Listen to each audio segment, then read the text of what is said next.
Graças a Deus, irmãos, agora nós vamos para a meditação na palavra de Deus. Então eu vou aproveitar, porque eu também, acredito que como você, está sentindo saudade, está sentindo falta dos estudos da escola dominical pela manhã. Então eu vou aproveitar para fazer durante a manhã, uma mensagem expositiva, porém temática, em temas dentro de alguns livros, mas em formas de estudo direcionado.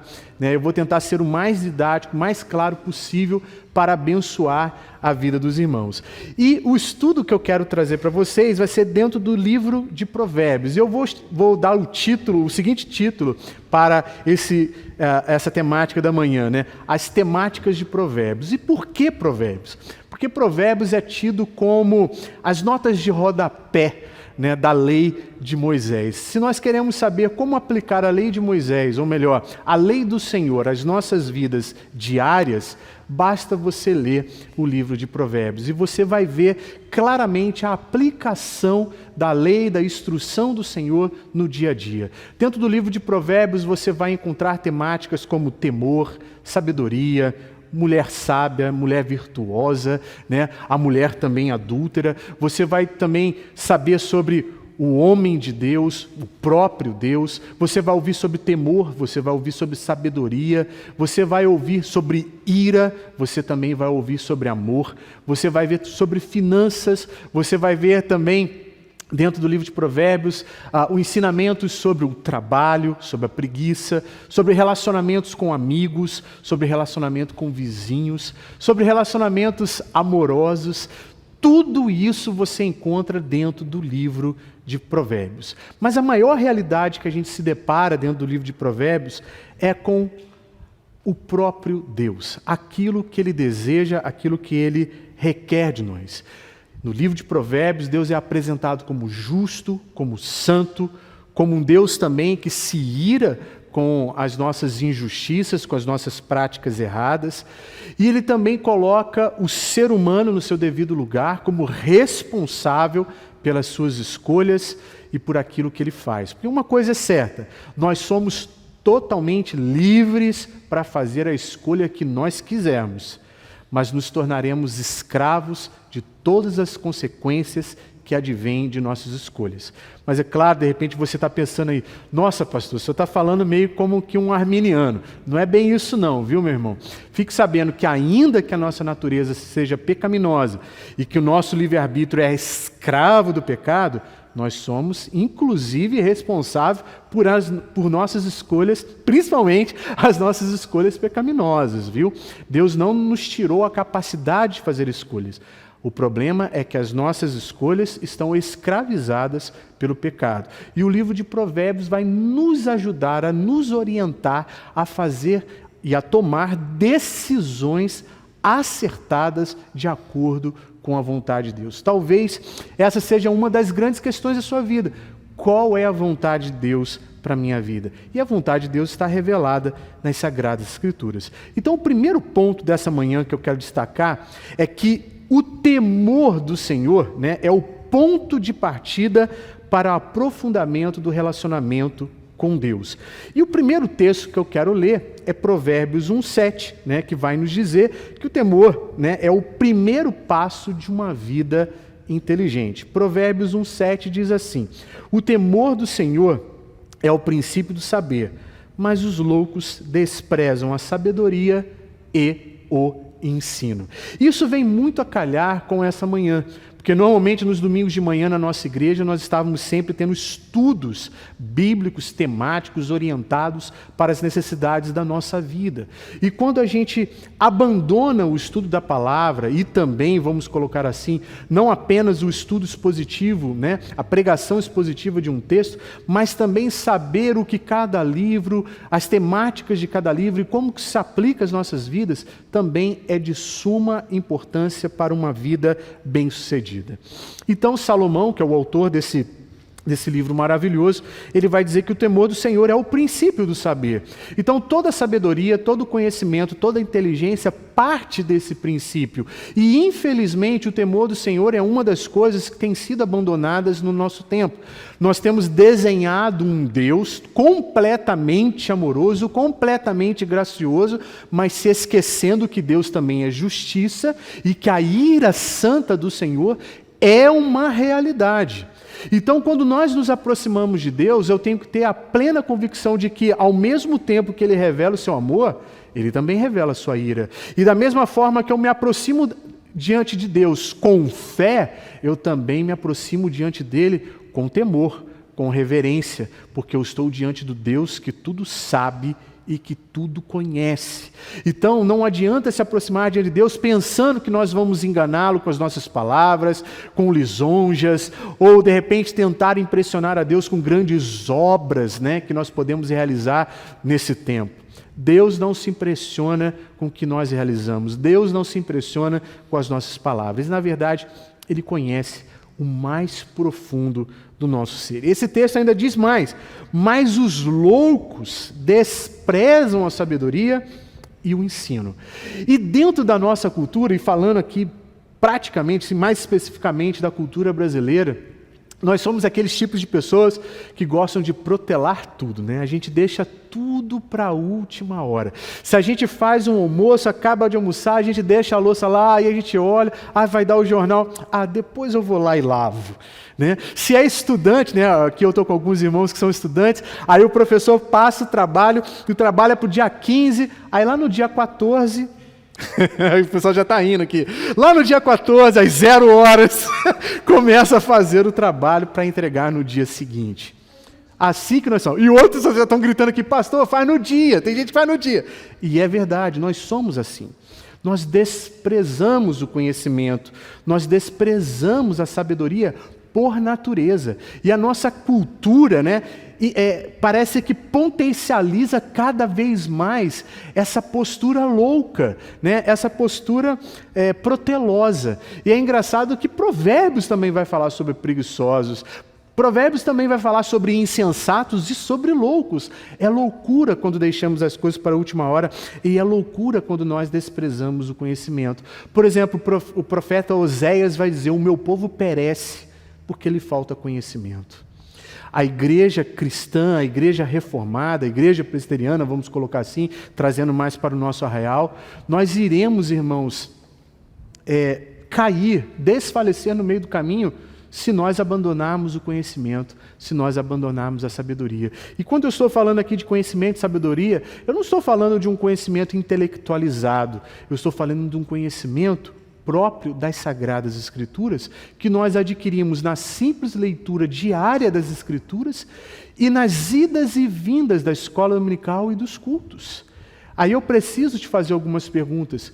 Você tem anotado os sermões? Agora está ficando mais fácil, Você assiste o sermão, esse sermão fica gravado no YouTube, você pode reassistir, você pode fazer anotações. De repente, no seu próprio culto familiar, você pode pegar um trecho de um sermão, de um estudo, e trazer isso para reforçar esse ensino para os seus filhos, para os seus netos, ou se você só é marido e mulher, e rever e conversar de uma maneira muito informal, mas ao mesmo tempo espiritual sobre essas questões. Se você vive só, por exemplo, você pode pensar, refletir sobre essas palavras e pensar em coisa boa, gente. E o problema do nosso tempo também é que a gente fica pensando em muitas coisas ruins, fica todo o tempo sendo bombardeado por coisas ruins. Basta ligar a televisão que você vai ver isso. Mas aqui tem a disciplina do Senhor, a sabedoria, o caminho da sabedoria, que é se debruçar sobre o texto sagrado, refletir sobre ele, pensar nele. Outra questão que eu quero levantar aqui é que o temor é o primeiro passo de uma vida prudente. Então, Provérbios, capítulo 9, verso 10, vai dizer assim: o temor do Senhor é o princípio da sabedoria e o conhecimento do santo é prudência. E uma das coisas que eu tenho falado muito nesse tempo também é sobre prudência. Cuidado para não achar que, por sermos pessoas de fé, que são chamadas para viver pela fé, nós podemos ter atitudes imprudentes e podemos agir de maneira imprudente. Deixa eu te dar um exemplo aqui para ficar claro para você. Alguns anos atrás eu conheci um determinado pastor e ele estava passando por uma dificuldade financeira e o sapato dele rasgou e ele queria comprar um outro sapato. E ele não tinha dinheiro para comprar aquele sapato. Uma pessoa prudente faria o quê? Tentaria, de alguma maneira, consertar esse sapato ou levar, tendo pouco recurso, levar um sapateiro para ver o que pode ser feito com esse sapato. O que esse santo varão me fez? Ele foi numa loja, comprou um sapato caro, no cartão de crédito, sem ter dinheiro. E disse assim: estou comprando pela fé e Deus há de suprir. Conclusão, ele ficou mais enrolado ainda com o seu cartão de crédito. Então, agir com prudência é um princípio de sabedoria. A gente não pode pegar Deus e colocar dentro da nossa redoma e dizer assim: olha, Deus vai agir do jeito que eu quero, da forma que eu preciso, ou melhor, da forma que eu desejo que Ele seja. Deus não vai atender os nossos luxos e os nossos caprichos. Deus sim prova os nossos corações. Deus sim prova as nossas vidas. Recentemente uma senhora me procurou e falou que estava passando por uma luta muito grande, por necessidades muito grandes nesse período de pandemia, né? E ela dizia assim: mas pastor, eu sou uma pessoa tão dedicada, eu sou uma pessoa tão operosa na obra do Senhor, eu dou cesta básica, eu sou uma mulher dizimista fiel, e agora eu mesmo estou me vendo em necessidade, eu mesmo estou precisando de uma cesta básica. Eu falei: minha irmã, você já leu Deuteronômio 8, de 1 a 20? Lá está dito por que Deus prova o coração de Israel, por que Deus prova a nação. Deus leva uma nação para o deserto, Deus tira todos os sistemas de segurança, todas as bases de segurança daquele povo, para mostrar para aquele povo que Ele é o Deus que supre todas as coisas e que trabalha. E é justamente no texto do capítulo 7 e do capítulo 8 que Deus vai falar: não só de pão viverá o homem, mas de toda a palavra que procede dos meus lábios. E o texto também de Deuteronômio 8 vai dizer que Ele nos provou a fim de saber o que estava nos nossos corações. Então, irmãos, veja bem, num período de prova, conhecimento ajuda, sabedoria do alto ajuda. E da onde vem essa sabedoria? Senão das sagradas Escrituras. Saber que Deus não vai se impressionar com a gente, e nem com o que a gente faz, e nem vai fazer troca conosco. Ele é Deus, e se Ele tiver que trabalhar em nossas vidas, nos provar, nos testar, a fim de nos aperfeiçoar e de nos dar uma experiência profunda, assim Ele o fará, porque Ele é Deus. E se nós somos cristãos, o temor do Senhor é o princípio da sabedoria. Eu preciso temer esse Deus, eu preciso reverenciar esse Deus, eu preciso me submeter aos ditames desse Deus, sabendo que Ele, embora Ele dite, Ele decrete, Ele fale como um rei, Ele não é um ditador, Ele é o soberano Senhor que age com amor e justiça em prol do seu povo, para abençoar sim o seu povo, mas acima de tudo, para revelar a sua glória às nações. O temor do Senhor é o princípio de sabedoria, o conhecimento do santo é prudência. Então, ser prudente é ser sábio, né? Como que, por exemplo, você vai no supermercado e faz compras? Você compra com prudência ou você se entrega a todas as promoções que ali estão? Aí quando você chega na boca do caixa, você vê o valor da compra que deu. Tudo nós temos que ter prudência. Por exemplo, aproveitando que tem os jovens com a gente aqui, outros já estão trabalhando, já estão ganhando seu dinheirinho, já fez a poupança? Estão agindo com prudência? Estão guardando dinheiro, né? E isso me faz lembrar da conversa com essa senhora. E essa senhora virou para mim e falou assim: pastor, eu já trabalho há 50 anos, nem aposentado eu sou. Aí ela me fez uma pergunta: será que Deus não quer que eu me aposente?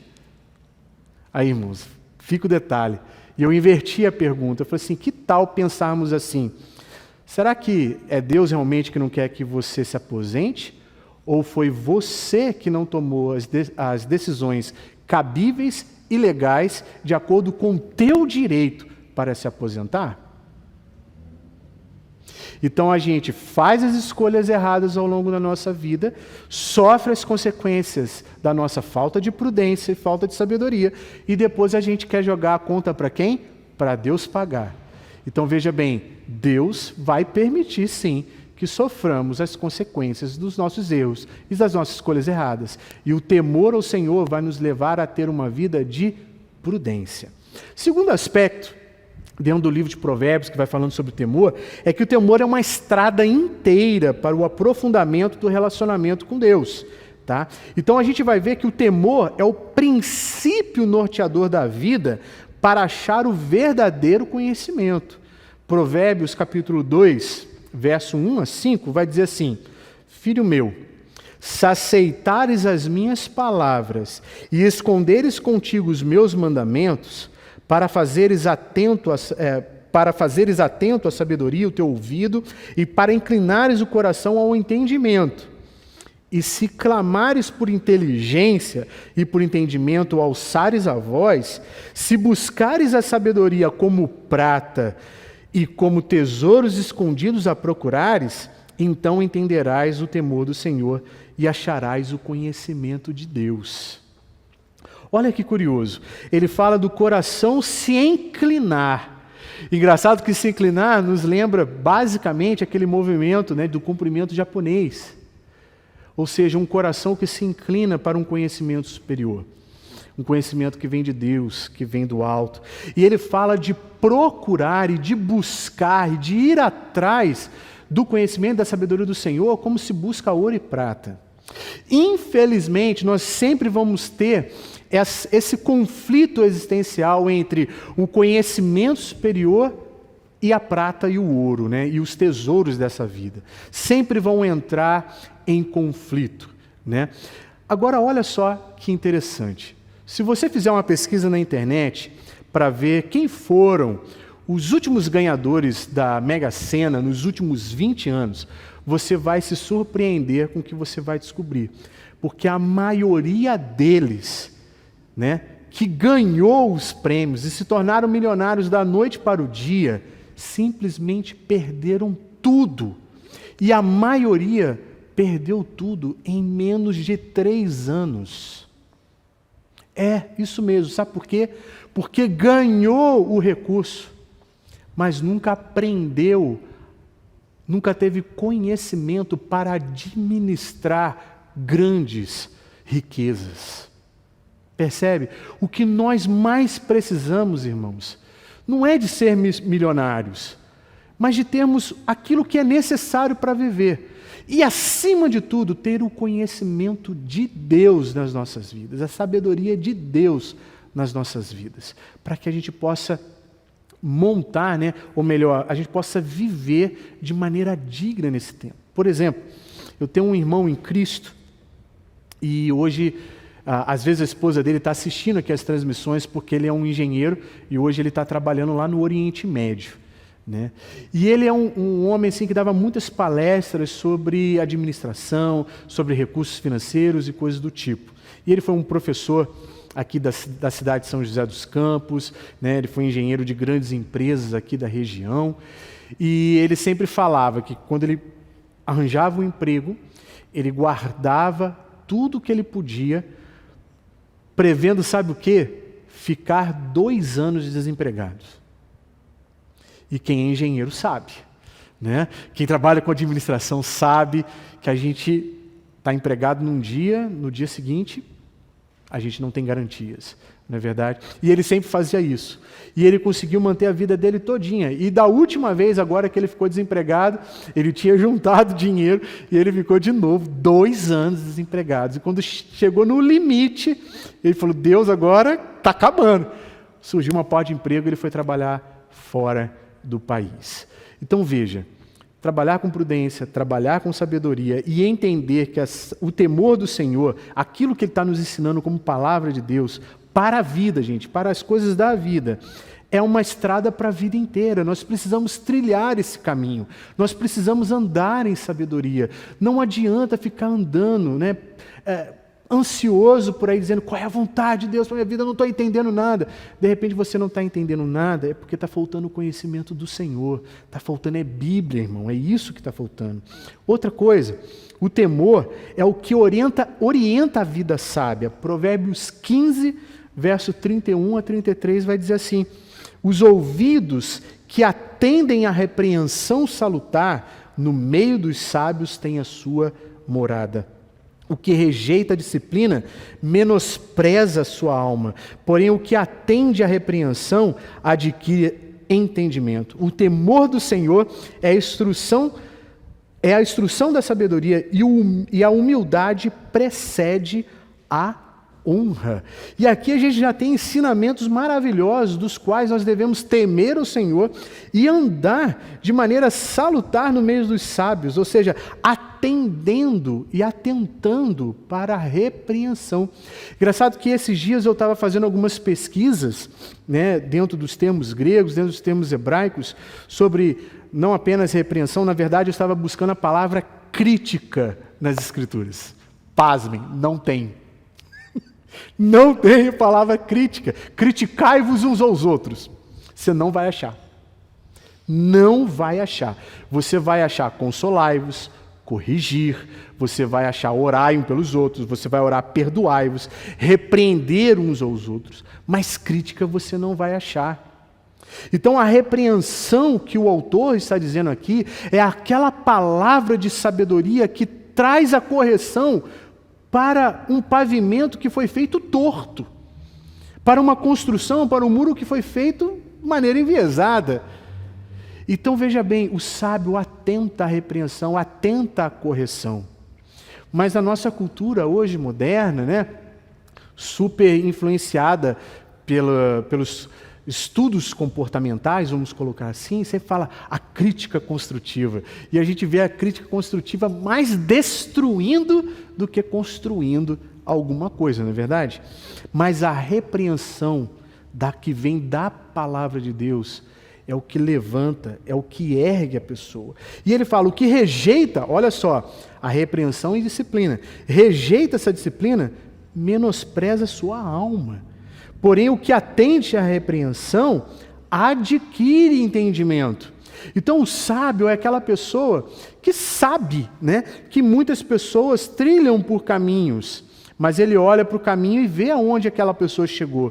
Se é num caminho que não é muito bom, ele não trilha por aqueles caminhos. Ele trilha pelos caminhos dos grandes homens. Ou seja, Salomão nos desafia aqui, ó, trilhe pelo caminho dos santos homens de Deus que obedeceram à palavra. Essa é a orientação de Salomão para as nossas vidas. E ele diz mais, o temor do Senhor é a instrução da sabedoria. Agora é o temor que orienta a sabedoria, e a humildade precede a honra. E você sabe, toda pessoa soberba, que não aceita a disciplina, que não aceita a repreensão, que simplesmente vive de acordo com seus próprios desejos egoístas, eles acabam sempre caindo no meio do caminho. Mas os humildes são sempre exaltados, como diz a palavra do Senhor.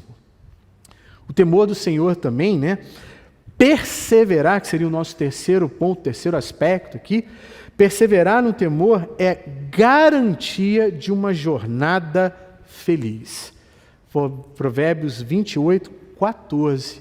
Olha que engraçado. O temor do Senhor vai nos garantir uma jornada feliz. Provérbios 28, 14 diz assim, feliz o homem constante no temor de Deus, mas o que endurece o coração cairá no mal. Um tempo que a gente sempre fala de felicidade, o que é felicidade, a gente quer definir o que é felicidade, e por aí vai. A palavra de Deus já falava sobre isso há milênios antes da gente estar discutindo essas coisas na pós-modernidade. Feliz é o homem constante no temor de Deus. É muito difícil você encontrar uma pessoa que se diga feliz sem o temor do Senhor. Normalmente as pessoas hoje têm confundido bem-estar, saúde, riqueza, prosperidade com felicidade. E eu tenho uma triste notícia. Todas essas coisas vão passar. Basta você ler Provérbios, basta você ler Eclesiastes, e que você vai ver o fim de todo homem. O fim de todo homem é a vida se tornar pesada, né? Quando, por exemplo, Eclesiastes vai dizer, lembra-te, né, jovem, do dia da tua mocidade. Lembra-te do teu Criador. E ele vai falar do tempo que vem no futuro, que até um simples gafanhoto pousando no ombro vai se tornar pesado. Mas calma, como eu ouvi semana passada de uma pessoa mais velha, mais experiente, ela disse assim: pastor, o meu corpo sente o envelhecimento, mas a minha cabeça é jovem. Então veja bem, a gente poderia dizer que a sabedoria de Deus nas nossas vidas, ela vai nos transformar, vamos colocar assim, para o jovem, é transformar o jovem de um corpo saudável e dar-lhe uma mente também amadurecida, porém saudável. E para o mais idoso, ele vai dar simplesmente aquele sentimento e aquela sensação boa de estou no caminho certo, obedeci ao Senhor, sou feliz porque temi ao Senhor e agora estou indo em direção ao destino dos grandes homens de Deus. Isso é totalmente diferenciado, irmãos. Isso é totalmente diferente. Isso nos dá alegria, isso nos dá consolo, isso nos dá paz, isso nos dá tranquilidade na caminhada. Mas, só falar do temor não vai bastar. Provérbios vai avançar. E ele vai falar do relacionamento com Deus que progride não apenas do temor para a confiança. Aí, claro que quando a gente ouve a palavra confiança, a gente pensa em várias coisas, a gente se pergunta, como por exemplo, em quem você confia? Quais são as características dessa pessoa que você confia? Se a gente trazer para o nosso quintal, né, vamos dizer assim, você é uma pessoa confiável? Então, que características são essas que demonstram que você é confiável? Mas quando a gente olha para as Escrituras, ela nos ordena a confiar em Deus. E isso, irmãos, como que eu vou confiar em Deus se eu não conheço os seus atributos? Por exemplo, o irmão Mateus está aqui comigo e ele me pediu um livro emprestado, né? Lembrando que eu empresto sim meus livros, mas por favor devolva, né? Como ele devolveu. Ele está aqui, pastor, eu devolvi. Sim, devolva, por favor, que tem livros que são assim, pérolas que eu não posso perder. E esse livro Mais Perto de Deus que ele leu, fala justamente dos atributos de Deus. E quando a gente termina de ler esse livro, qual é a sensação que dá? Né? De confiança. Eu posso confiar nesse Deus. Então olha comigo o que Provérbios 3:5 diz. Porque confiar em Deus de todo o coração é desconfiar da própria sabedoria. Guarda bem isso. Confiar em Deus de todo o coração é desconfiar da própria sabedoria. Então se você é uma pessoa extremamente confiável, se diz confiável, desconfie de você mesmo, viu? Passe a desconfiar de você mesmo. Olha Provérbios 3:5 comigo. Confia no Senhor de todo o teu coração e não te estribes no teu próprio entendimento. Num tempo que a gente vive, que todo mundo fala assim, confie mais em você, vamos trabalhar essa autoestima, vamos, né? Tantos discursos que a gente tem por aí motivacionais, a Bíblia vai na contramão do sistema, viu? Ela simplesmente diz assim, confia no Senhor de todo o teu coração. Ele que é confiável, Ele que faz as coisas certas, Ele que aponta a direção. Agora, cuidado em se estribar no teu próprio entendimento. Ou seja, aquilo que nós vemos da vida, a nossa visão de mundo, cuidado, porque a nossa visão, minha gente, é muito limitada. Ela parte de uma vida também limitada. Por exemplo, eu lembro de uma aula que eu tive no ensino médio, que foi tão marcante, que a gente só vai lembrar, na verdade, daquilo que é marcante do recreio, da merenda e da aula de educação física. Todo mundo está rindo aqui. E é verdade, a gente sempre lembra dessas coisas. Mas uma aula muito específica, uma professora virou e perguntou assim, por que um bandido não confia em outro bandido? A resposta é simples. Porque ele é bandido. E ele vê o mundo pelas lentes da bandidagem. Então ele não pode confiar em ninguém. Agora uma pessoa honesta acha que todo mundo é honesto. Por que um monte de gente honesta, sincera, cai em golpes de internet, golpes de WhatsApp, né, e coisas do tipo? Porque é honesta. E ele vê o mundo através das lentes da honestidade. Agora, quando a gente olha o mundo através da lente das Escrituras, a gente lê um mundo que está caído em pecado, que nós podemos sim realizar grandes obras bonitas, virtuosas, como uma grande sinfonia, mas ao mesmo tempo podemos criar uma bomba atômica.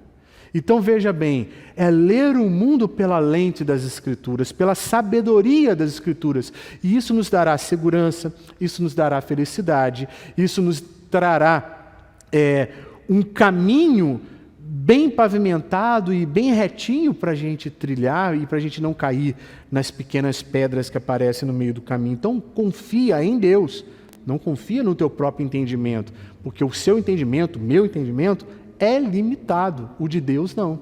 Deus é aquele que vê todas as coisas por dentro, por fora, e não há limite de tempo e espaço para Ele. Outra questão é confiar em Deus, é reconhecê-lo em cada etapa de nossa vida, ou de sua vida. Provérbios 3, verso 6, o verso de baixo, vai dizer o quê? Reconhece-o em todos os teus caminhos, e Ele endireitará as tuas veredas.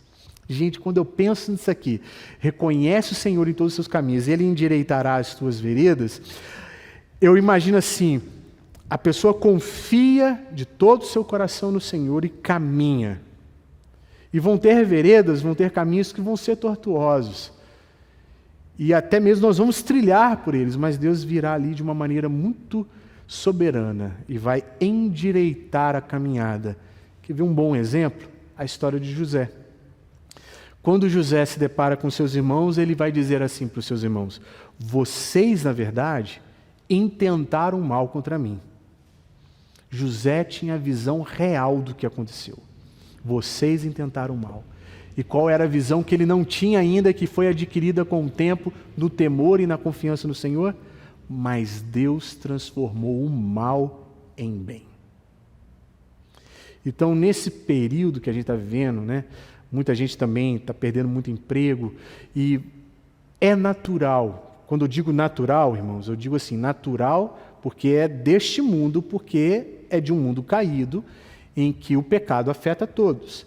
Pessoas vão fazer de tudo para se manter no seu lugar, para manter os seus recursos financeiros. E se para isso eles tiverem, por exemplo, que mentir a teu respeito ou algo nesse sentido, eles vão fazer. Mas saiba que Deus é aquele que transforma o mal em bem. Você pode até perder bens temporais, você pode até mesmo perder o seu emprego, você pode até mesmo perder um pouco da sua saúde, mas Deus é aquele que transforma o mal em bem. Ele é aquele que endireitará as tuas veredas. E em sexto, e último lugar, confiar em Deus é fazer planos. Veja, você faz planos, mas sabendo que a direção virá dele, única e exclusivamente dele. Engraçado que é curioso, hoje aqui pela manhã a Joelma está cantando aqui na equipe de música, e numa quarta-feira ela me perguntou, não lembro exatamente qual foi a pergunta, Joelma, mas eu lembro que foi sobre vontade de Deus, e aí eu dei como exemplo como que eu preparo os meus sermões, e como que eu vou organizando as minhas temáticas, porque eu entendo que Deus é organizado. Ele criou tudo em 7 dias, cada coisa ao seu tempo. E que quando a gente vai caminhando, se alguma coisa não estiver de acordo com o plano de Deus, Ele simplesmente endireita a vereda. Ele muda o nosso coração, E eu falei, olha, eu tenho os meus planejamentos de ensino para o ano todo, praticamente para o ano todo. Às vezes eu monto em trimestres, às vezes em bimestres, às vezes em semestres. Eu lembro que os primeiros anos eu fiz uma lista de sermões para o ano inteiro. Depois eu montei uma lista de 3 anos de sermões. Sério, tem ela guardadinha, 3 temas. Deve dar o quê? São 3 anos, dá 150 sermões, no mínimo. Vamos botar aí 170, vamos arredondar, facilitar a vida do pastor, porque tem ano que tem 52 domingos, então por aí vai. Enfim, aí tem férias, aquelas coisas todas. E a gente tem que planejar, a gente tem que se organizar, a gente tem que fazer os preparativos, os arranjos, para tudo, mas sabendo que a resposta sábia, a resposta certa, ela vai vir dos lábios do Senhor. Então, não fique temeroso também, minha gente, quando você planeja uma coisa e a coisa não dá certo. Não deu certo aos teus olhos. Você não sabe quais são os planos eternos de Deus. Então acalma o teu coração se de repente muitas coisas não estão dando certo. A resposta certa vem dos lábios do Senhor. Olha o que diz Provérbios 16, verso 1 a 3. O coração do homem pode fazer planos, ou seja, preparativos, arranjos, planos e por aí vai. Mas a resposta certa dos lábios vem do Senhor. Todos os caminhos dos homens são puros aos seus próprios olhos. Olha como é que a gente é inocente. A gente acha que tudo que a gente faz está certinho, está bonito, está perfeito. Mas às vezes aos olhos do Senhor não. Mas o Senhor pesa o Espírito. E deixa eu dar uma paradinha nesse pesa o Espírito. Significa que Deus examina, pondera, prova, mede, regula os nossos corações, para que tudo saia de acordo com a vontade dEle. E ele termina o verso 3 dizendo: confia ao Senhor as tuas obras, e os teus desígnios serão estabelecidos. Irmãos, eu preciso confessar uma coisa para todos os irmãos aqui nessa manhã. Quando essa pandemia começou, e a gente começou a fazer as transmissões ao vivo pelo Facebook, e eu fazia diretamente da minha casa, usando esse simples celular que já caiu algumas milhares de vezes e que agora está apresentando alguns problemas. Começou tudo da minha casa. O primeiro sentimento, notem bem nisso que eu estou falando, o primeiro sentimento foi: agora eu estou sozinho. Agora eu vou ter que fazer tudo sozinho. Só que isso é uma mentira que o nosso coração produz. Eu nunca estive e nem estarei sozinho em nenhum momento da minha vida. O que acontece é que nós nos sentimos, nós temos essa ilusão que estamos abandonados ou que ninguém estará conosco. De repente, simplesmente, esse meu sentimento não se confirmou. Quando as pessoas começaram a se juntar, a se mover, a me ligar e contactar, e de repente surgiu tudo isso aqui. E eu lembro de uma irmã: nossa, cada transmissão está ficando melhor. A cada etapa que a gente vai avançando, vai ficando melhor. E vocês vão ver, irmãos, quando nós retornarmos, muita coisa vai ficar melhor. E diante desse contexto de pandemia, em que trouxe o mal, com certeza, trouxe a morte, trouxe a dor, trouxe o luto a muitos lares, mas também Deus vai endireitar as nossas veredas. E Deus também vai nos mostrar que Ele pesa o nosso espírito, que Ele pondera, que Ele examina, e que Ele nos chama a confiar a Ele as nossas obras. E então os teus desígnios, os teus planos, os teus desejos serão estabelecidos. Mas saiba, não serão estabelecidos muitas vezes da forma que a gente acha que tem que ser, mas serão.